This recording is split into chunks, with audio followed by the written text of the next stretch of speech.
I'm going to tell you a story about one of the greatest power pop albums of the 1970s. That's also the beginning of a story that would end in absolute heartbreak. That's Badfinger's second album, No Dice. It sounds like a triumph, but the more you know, the more it plays like a Greek tragedy set to pop music. That's a disclaimer. This is going to be a very sad story. So be forewarned. This isn't just a record review. This is a story about genius, betrayal, and the cost of being chewed up by the music industry in its ugliest form. Stick around because No Dice is where the dream turned dangerous for Badfinger. Badfinger didn't start as Badfinger. They began as the Ivies. They were signed as the first non-Beatles act to Apple Records. That sounds like a golden ticket, right? Apple Records was the Beatles' baby, a label that was put together to protect artists from the very record industry wolves that had bitten the Beatles in their early years. Except, like most utopian ideals, the reality was messier. Apple was chaotic, underfunded, and riddled with poor management. That's how Apple operated. By 1970, the Ivies had morphed into Badfinger, taking their name from an old Beatles working title of a song. The band members were Pete Ham, singer, lead songwriter, and guitarist; Tom Evans, bassist and co-songwriter with Pete; Mike Gibbons was on drums; and Joey Molland was the lead guitarist. With No Dice, they were finally stepping into their own identity. This wasn't a band of imitators, though they'd get unfairly labeled as the Beatles' baby pet band. This was a group with its own sound, crisp, melodic, and emotionally sharp. If power pop had a blueprint, No Dice was the architect's sketch. The songs prove it. No Matter What is pure guitar-driven power pop. It's the kind of song that makes you wonder how it didn't stay glued to the charts forever. Then there's Without You, that Pete and Tom wrote, but they were never able to turn it into a hit by themselves. That took Harry Nilsson. He turned it into a worldwide smash, won a Grammy for it. Decades later, Mariah Carey picked it up and had a big hit with it again. The funny thing is, people have no idea Badfinger even had anything to do with it, or that Pete and Tom wrote the song. They're like ghosts haunting their own legacy. But behind all the brilliance, cracks were forming. The music business loves bright-eyed talent, especially when it can be controlled. Enter Stan Polly, the band's new manager. On paper, he was there to protect them.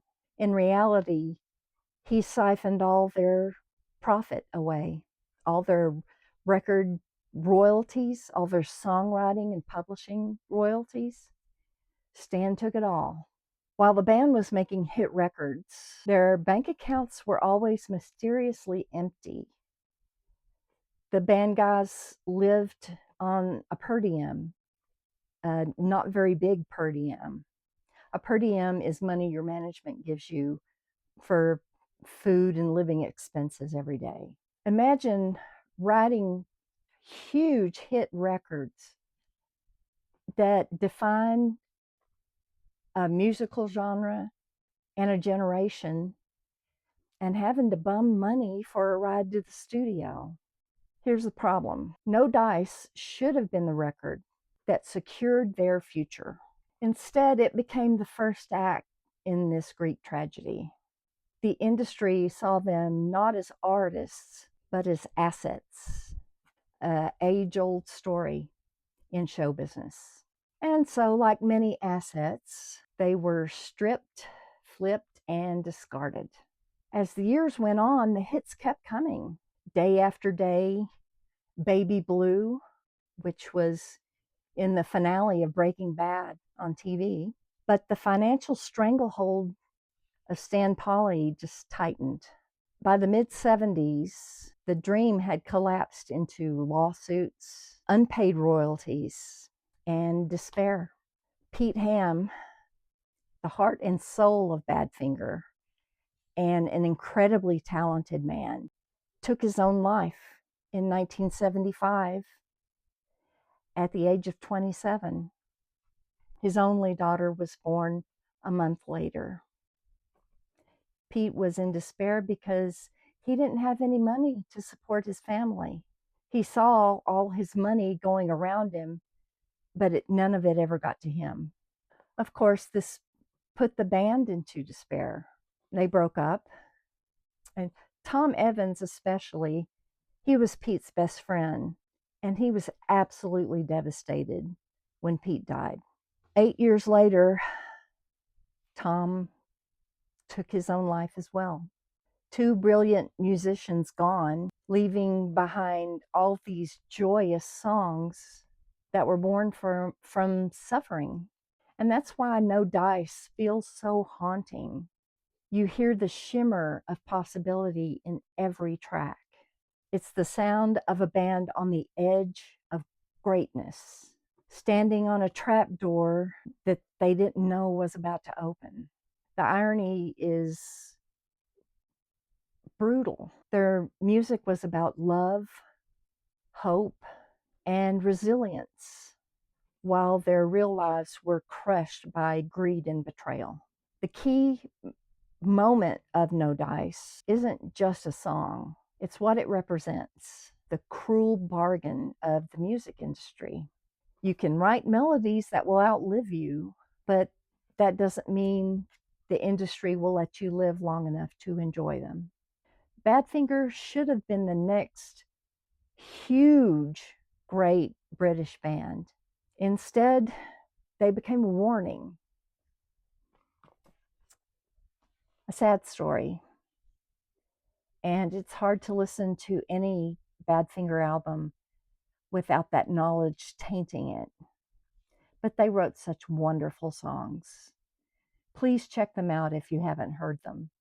They're absolute wonderful, joyous power pop.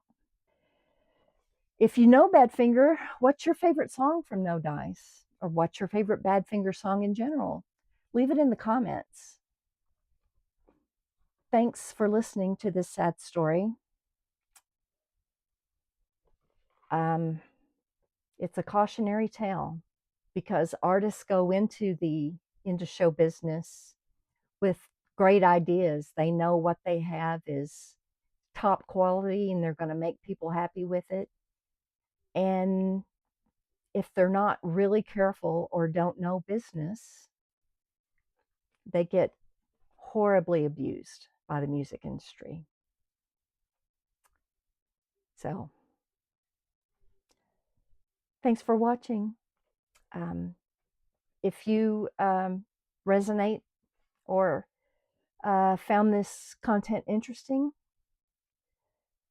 please like and subscribe. It's free and it helps my channel tremendously. So I will see you in the next one.